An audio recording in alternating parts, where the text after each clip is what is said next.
Good afternoon, everybody. And the title of the session for the next 30, 40 minutes is Developing Your Brand. My background in branding is a period of time, very long time ago now, with Mars, the confectionery and food group. So I learned my practical side of branding there. I then came back into academic life. I've been an academic for, oh my goodness, 40 years.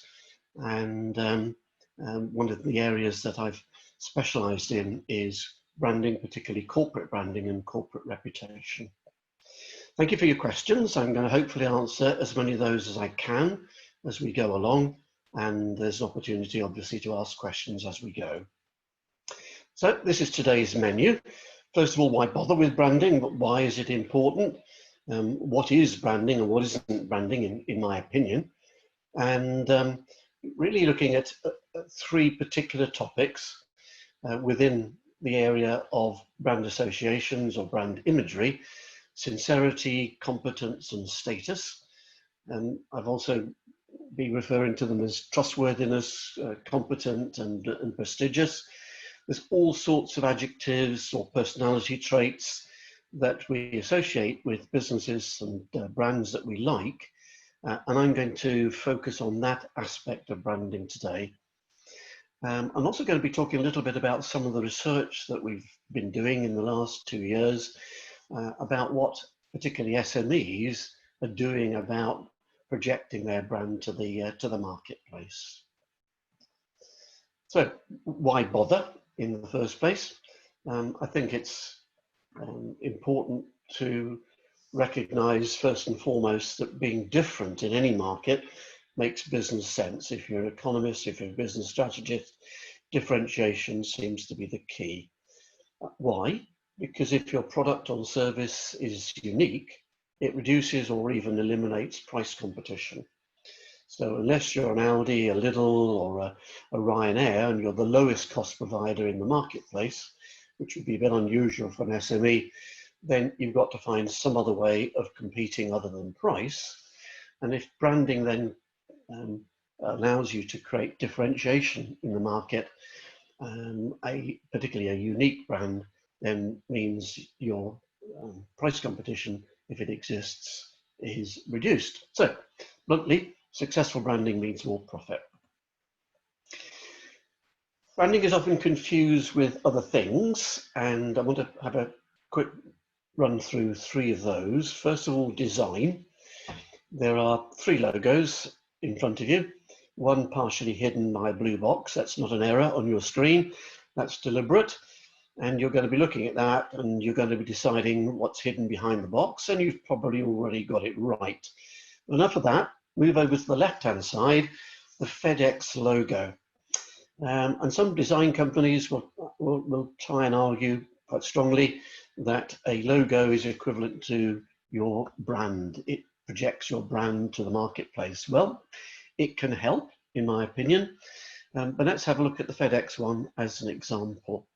There's two colors, there's purple and there's red. Red symbolizes excitement and purple, upmarket, prestigious. Particularly in ancient Rome, you could risk dying, you could be executed if you wore the royal purple and you were not part of the nobility. We don't have that these days, and purple is often regarded as a signal of luxury, but not in some cultures. In the Far East, for example, purple is a colour used when mourning. So you have to be a little bit careful. The other thing I'd like you to notice when looking at that is the arrow. You're probably thinking to yourself, what arrow? What on earth is he talking about? Well, I'm talking about that arrow there. And now you can see it. And I bet somebody in the design company that did this work for FedEx told them about the hidden symbolism of the arrow, that was important in their branding, that this would affect the subconscious of the person watching or looking at that particular logo. Bluntly, branding is not voodoo, it's not magic, it's purely and simply about associating desirable attributes with something that you want to be recognized in the marketplace. And a logo helps you to be recognized, and you've probably twigged by now that the brand behind the blue box was Kellogg's. It'd be amazing if you didn't, actually. I've done this sort of trick 100 times and it never fails. Now, what's important? Because we recognize that logo, we also recognize the associations that Kellogg's have been busily building with that. They're an American company. They're based in Manchester. They make cereals. They make slightly expensive cereals by comparison with own brands, but the quality of their cornflakes is better than something else. You've all got associations in your mind with the word Kellogg's, and that is the value to me of a logo, of a design. It helps us to store these associations in our memory, and it helps us to recognize them and to bring them out of long-term memory into short-term memory. But it's not the same as branding. It helps your brand, and that's as far as it goes. Quite often you'll be told by marketing experts that branding and selling are completely different. Marketing and selling are completely different, and you shouldn't confuse the two. Well, if you're a SME, particularly if you're a one-person business, branding and selling can be very close indeed. I'm not too sure here who the seller is here and who the buyer is. Let's assume for a second that the female is the seller and the client is the male. And the seller has probably spent a bit of time thinking about her self-presentation.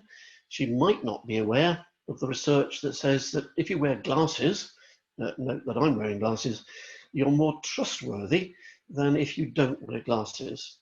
So if you show people a picture, the same individual with and without glasses, and you ask two groups of people, each watching just the one photograph, to rate the trustworthiness of the person they're watching, then they would tend to rate the person with the glasses as more trustworthy. If you put them in a white coat, implying that they're somehow scientifically qualified, then they become even more trustworthy, according to the research. And no surprise then that when you watch the next advertisement for a particular brand of toothpaste, you will find people on screen in white coats and glasses. They're most likely actors, haven't got a qualification in dentistry between them, but the impression you get, the imagery you get, the associations you are given are important, and they come across because of the symbolism. Gary, yep. We have had a question actually, just back on the logo. Does an eye-catching logo sell products? No, it just reminds people about that logo, about the associations more than a logo which isn't eye-catching. We all want an eye-catching logo, but there's some pretty dull ones out there which seem to work. B&Q, MFI, Sainsbury's, none of these are particularly well designed as logos. MFI's logo didn't stop them from going bankrupt.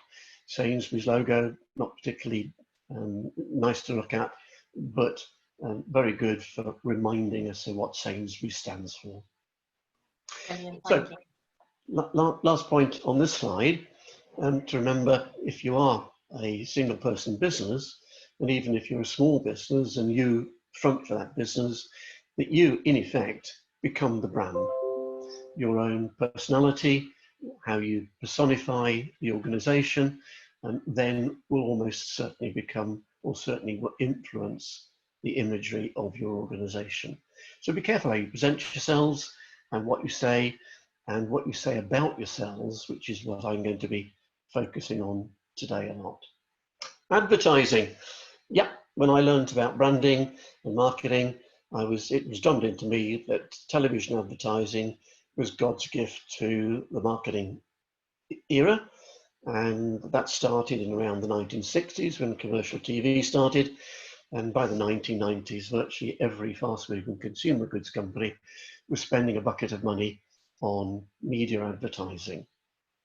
The advantage of media advertising is that it can build tangible and intangible associations very quickly. So tangible associations, I work for the University of Chester, The University of Chester sells degrees or the opportunity to acquire degrees. It also does other things like research. Intangible associations, I trust the University of Chester more than I trust XYZ University. But to build such associations through media advertising is expensive and probably beyond the remit of most of the people I'm talking to today. Towards the end of the last century, public relations came into its own as a branding mechanism, more than just giving meat to the media, to the newspapers. It became a method of branding, and particularly corporate branding. And it became, people started to realize it was much more cost effective if it worked than media advertising, or at least not media advertising on its own. In reality, service companies, and a lot of the brands that we talk about these days are corporate brands, rely far less on media advertising than they did in the past. Unilever spends about 14% of its annual turnover on what they call marketing and branding, and virtually all of that goes into media advertising. Starbucks, on the other hand, not as big as Unilever, obviously, but still a global brand, they hardly spend any money until relatively recently on media advertising. Open a new branch of Starbucks, they used to, in the big cities, often have a jazz musician playing outside the branch. And you could hear this jazz musician for 3 blocks in any direction, and that was enough for a Starbucks catchment area. No need for media advertising, but a good example of brand building because of the method that they use to promote themselves.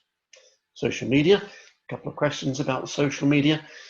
Yeah, if you get it right, it can be a very cost-effective way indeed of branding yourself. Can you put a figure on it? Yeah, any form of advertising is cost-effective if the investment that you make gives you an increase in your bottom line better than the investment that you could make in any other part of the business. So it can make sense to borrow money these days if you can borrow it at 3 to 4%, and you can spend it on advertising, and that will give you a yield of 10%, then it makes sense to advertise. But the two are not the same thing. Advertising helps you build the associations which are central to branding. That's as far as it goes. So over to the preaching bit now. What I believe is the essence of branding and how you might want to think about it. And I like the term brand equity, which I suppose loosely translated is the value, the commercial value of having a brand. And the two things that a brand can do for you or can help you do is awareness and associations. I've already hopefully demonstrated awareness because you were aware of the Kellogg's logo, even just by seeing a fraction of it, the most of it being covered up on my second screen. I want to move away though from awareness. There's not a great deal that you can do immediately about that, but I can talk endlessly about associations, and I'm going to try and limit it to about 10 to 15 minutes. Associations then can form two types, both tangible and intangible.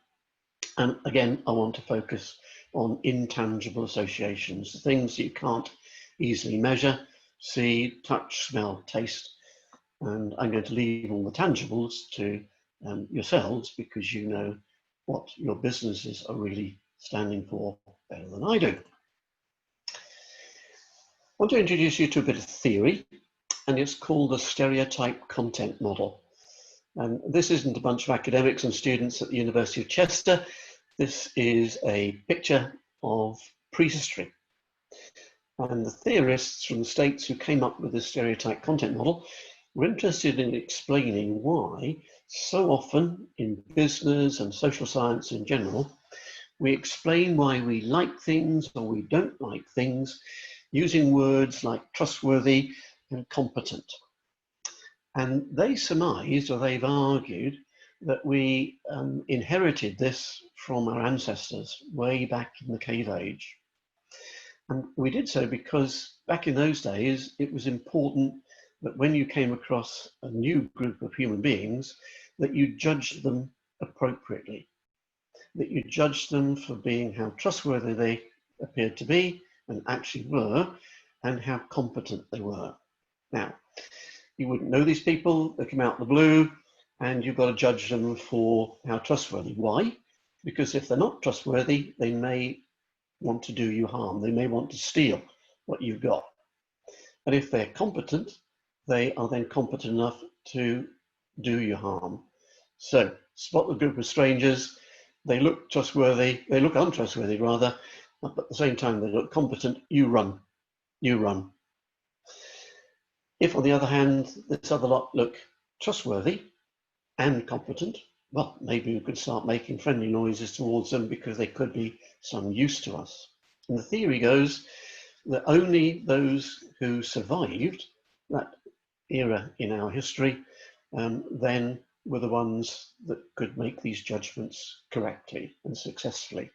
So people who made these judgments without realizing why they were making them survived, and people who failed to do so died out. And that, as the theory goes, stereotype content model goes, is how we still make our initial decisions today. We look at people and within seconds, as you did when you first saw me coming on screen, how trustworthy this guy is, how competent this guy is, and bluntly whether it's worth staying on the screen. So these days then, and the theory has developed a little bit, but with anything that has any humanistic associations, and brands, corporate brands, companies have strong humanistic associations, the intangibles that we first judge them by are sincerity, warmth, trustworthiness, all sorts of words around there, competence, conscientiousness, efficiency, effectiveness. And the work that we've been doing over the last 5 to 10 years indicates that we also judge people for their status. So the upmarket, down market, middle market, don't know. But the essence of this theory is that we have to judge this new company, this new organization, this new individual immediately. Our psyche demands that we do that. So if you are a business, you must be giving people this basic information. Let's not forget about other things you might like to say about yourselves. You must give people this basic information to avoid being judged out of the blue. So what do I mean by the first group of association, sincerity? So being seen as sincere, honest, promotes trust. Trust building takes time. If I was to ask you, do you trust me? Most of you would say, well, not yet, Gary. Don't really know you. The first time I've come across you, only 10, 20 minutes into what you're saying. Trust building takes time, but you would immediately judge me for how warm and friendly I appear to be. And that would help me establish a feeling of trust if those judgments are positive. Institutional trust, I was introduced as being from the University of Chester. University of Chester has been around some considerable amount of time. So there's a spillover from any trust that you would have in them onto myself. You wouldn't have heard of the Business Research Institute, so that wouldn't have mattered one way or the other.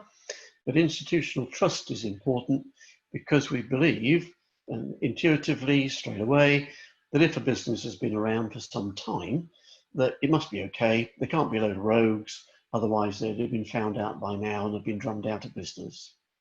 So if you have been around for some considerable amount of time, then mention it pretty early on.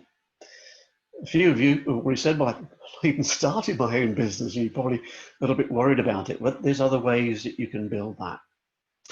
Corporate social responsibility sounds like something only big companies do. And certainly that's true of most big companies. They have to, under EU law, they have to say every year, have to explain what they're doing in terms of CSR. But most of them are choosing to do it anyway because they think it's good for business. And there are two aspects which come up time and time again in terms of things which link to being seen also as trustworthy. One is community involvement, positive community involvement, and the second one important at the moment, staff treatment.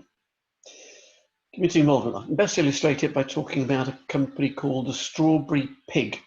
It's a fish and chip shop in a little town called Poynton I used to live in South Manchester.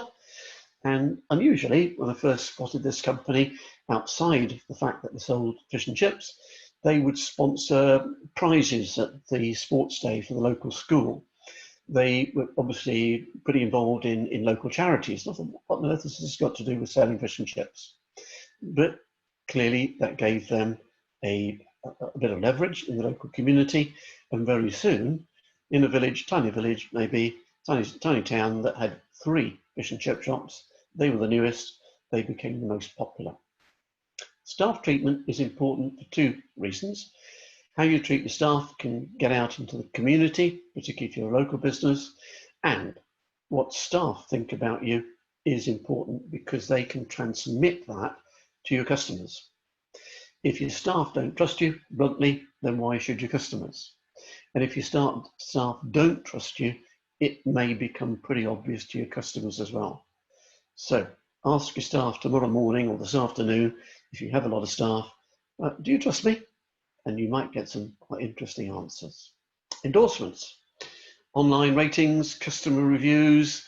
Yep, they can all be good.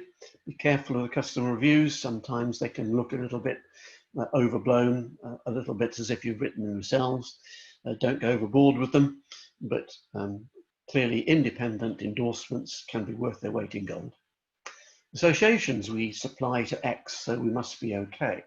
I happened to put it into the conversation. I used to work for Mars, the confectionery group.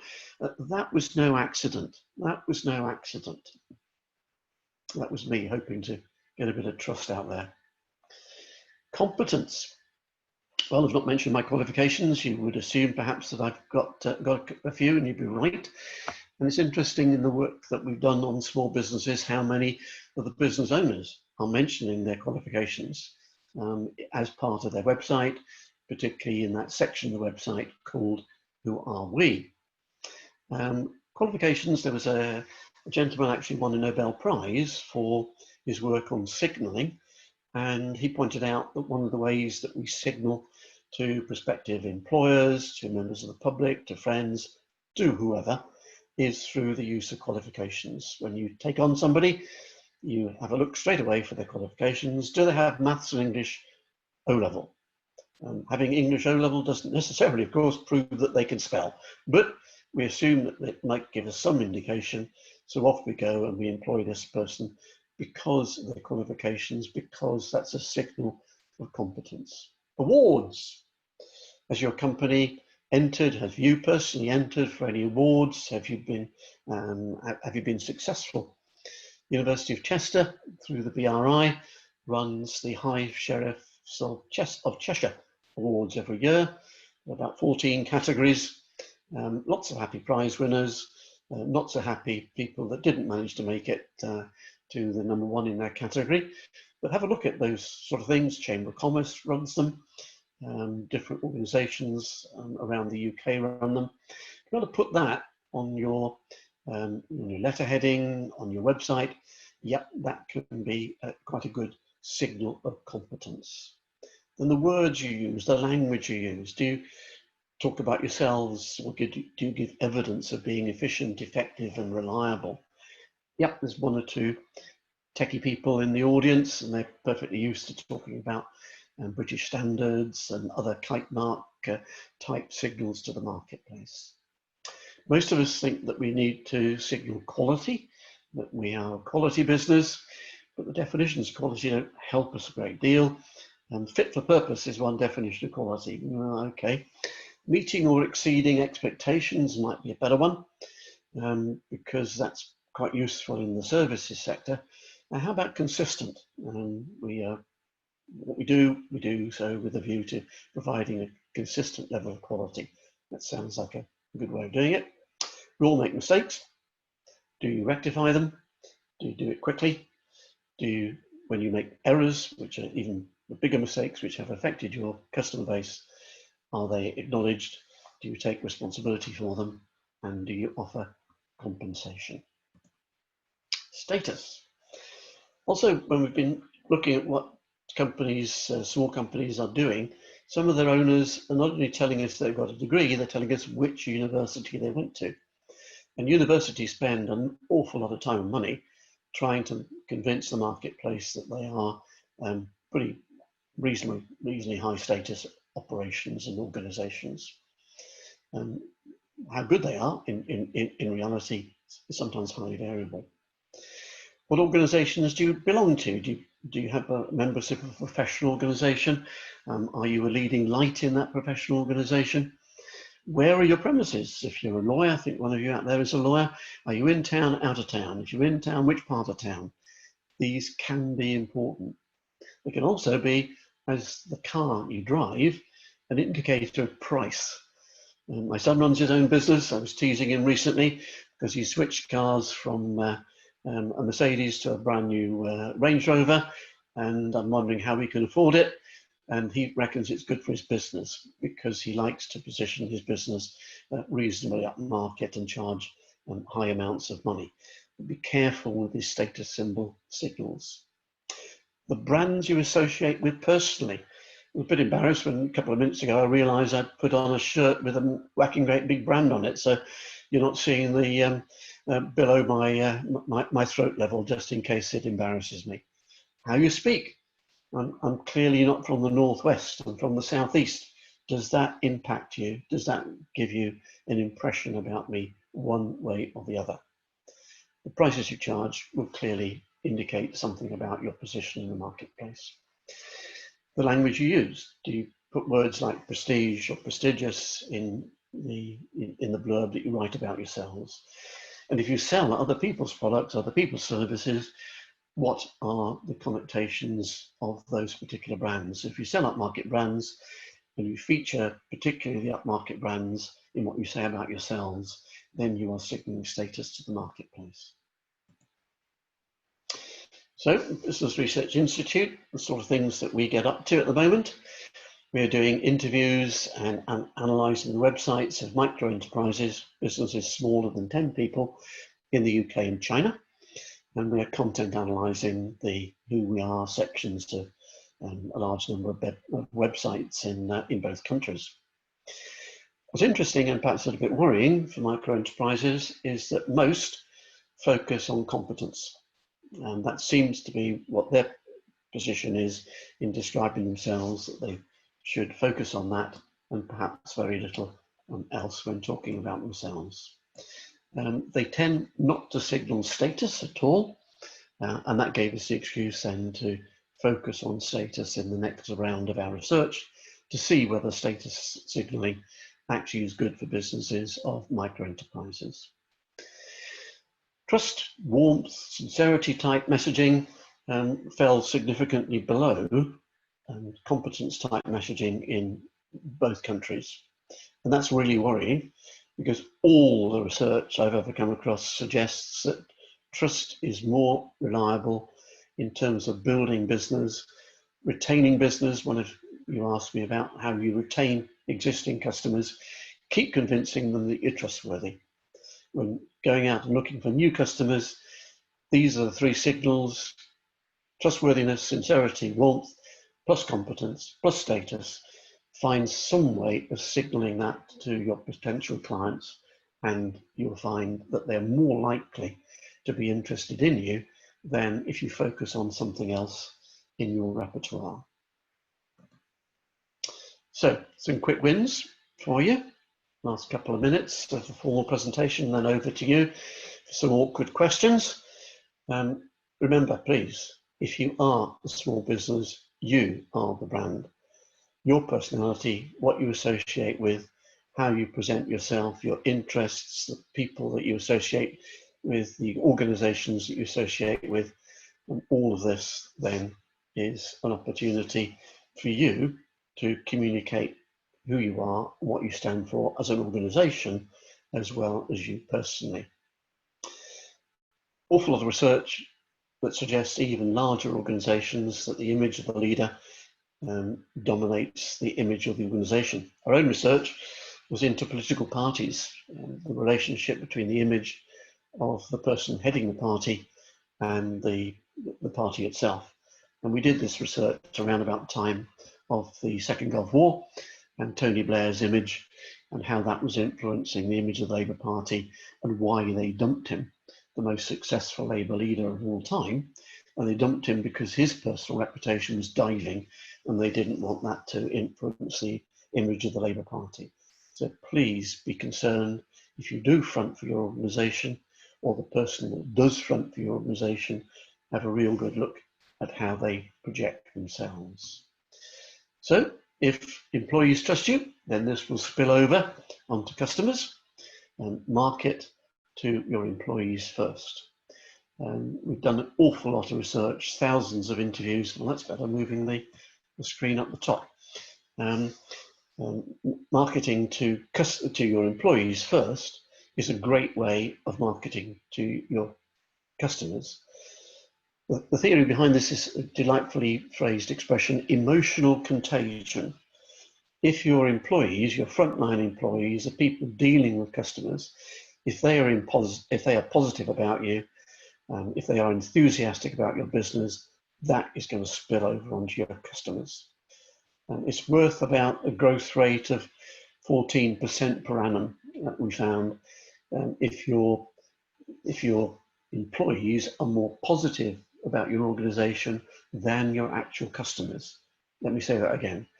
If your employees are more positive about you than your existing customers, that is worth about 14% growth, because that initiative, that impetus, that esprit de corps will spill over from your employees, will influence your existing customers.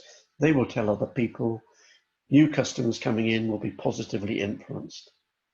So if you have a website, you're thinking of creating one, and you have existing marketing materials, please, this afternoon, check the language that you use. Look up synonyms, antonyms for these keywords of trust, warmth, competence, status. And if you get fed up with that, then you not only get the slides sent to you from today's talk, but you might want to also have a look at some of the other signals that we found in our research that companies are using or that researchers have found to be useful. Now, these additional signals are not necessarily the ones that people look to immediately when they're trying to judge you, but they can be important. So that's the paper. It's brand personality.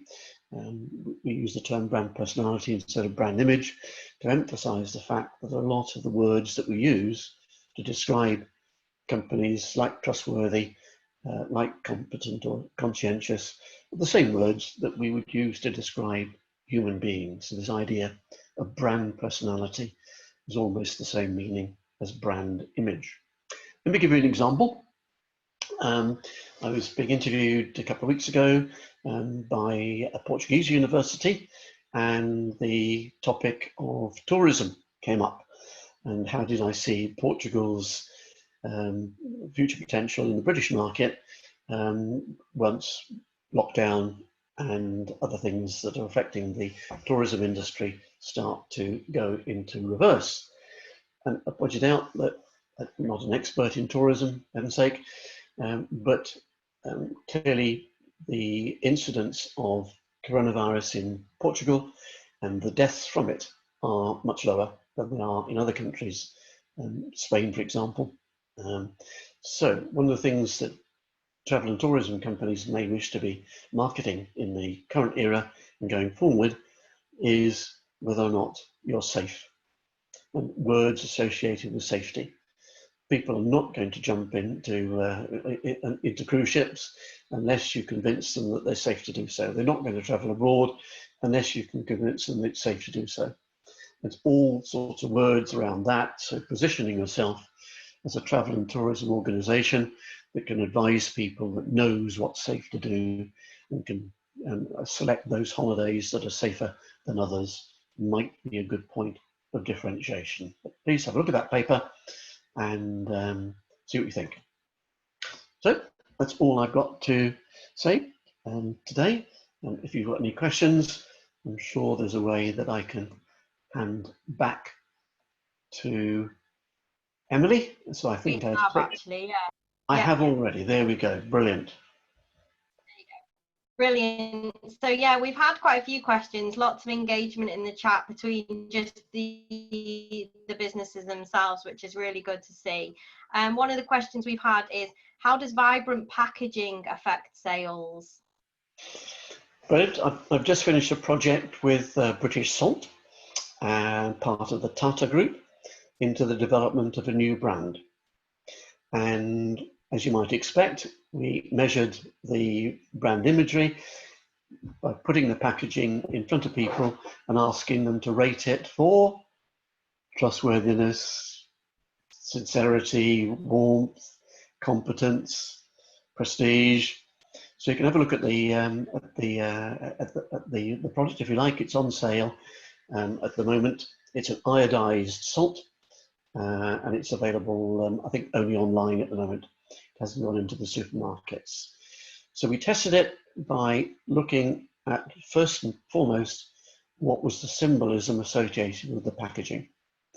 We then tested it for how well it stood out by putting different variants of the same pack design on a simulated packaging on a shelf. So we bought lots of different brands of salt and put our different packaging in amongst it. And then, and only then, decided on what stood out. We want the pack to stand out so that it catches your eye as you're going down the supermarket. But it'll only stand out if it stands out when you test it amongst other brands. But the most important thing about the packaging is the symbolism. Does it convey immediately a feeling that you can trust this brand?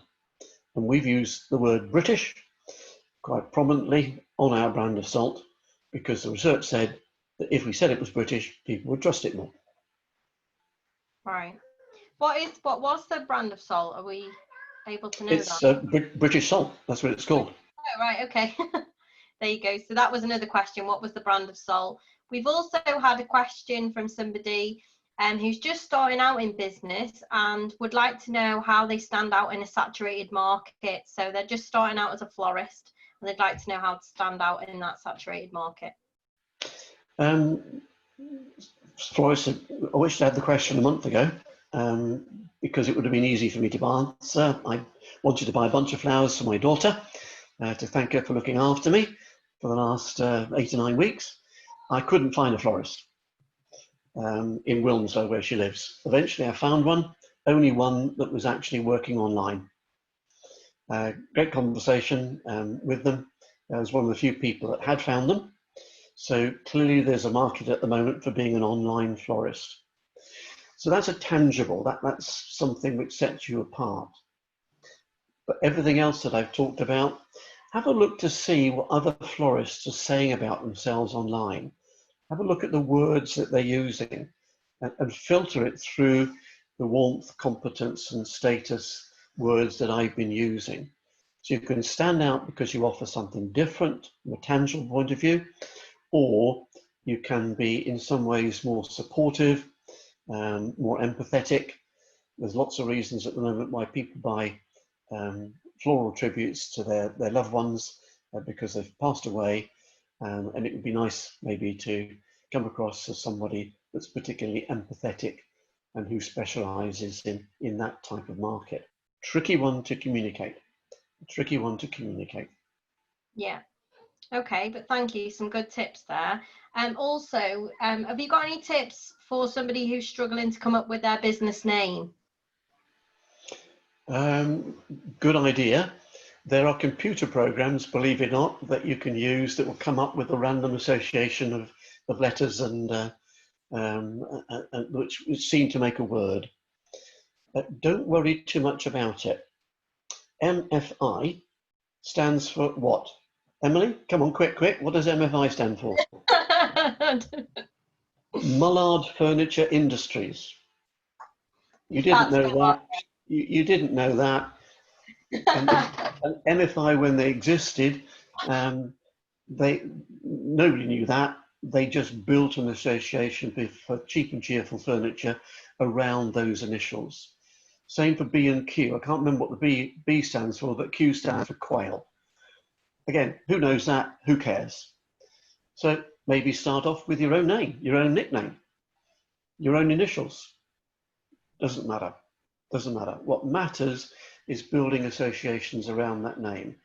Sometimes you can come up with a word that sounds good, but that at the moment is very, very difficult because people have registered those names even though they're not using them. There's quite an industry out there. One of my own ex-students, she's a Brazilian, she studied in the UK, and when she went back to Brazil, she registered the name Aldi because it wasn't registered in the British market, and she started her own food retail business. Brilliant. So that one worked, but she was lucky. Yeah. Well, I think that's actually answered another one of our questions. Somebody was asking, is it important to have a brand name that explains what you are when you first start out, or is it better to have something quirky? But as you've already pointed out, you know, brand name is not to overthink, basically. But yeah, so something quirky, would you say that sticks quite well with names for businesses? Sometimes if people remember it more, if it aids memory. You're Welsh, I'm Welsh ethnic origin. You've been calling me Gary Davies all day. My real name is Geraint Davies. Oh, right. But most of the people in the room wouldn't be able to pronounce that name.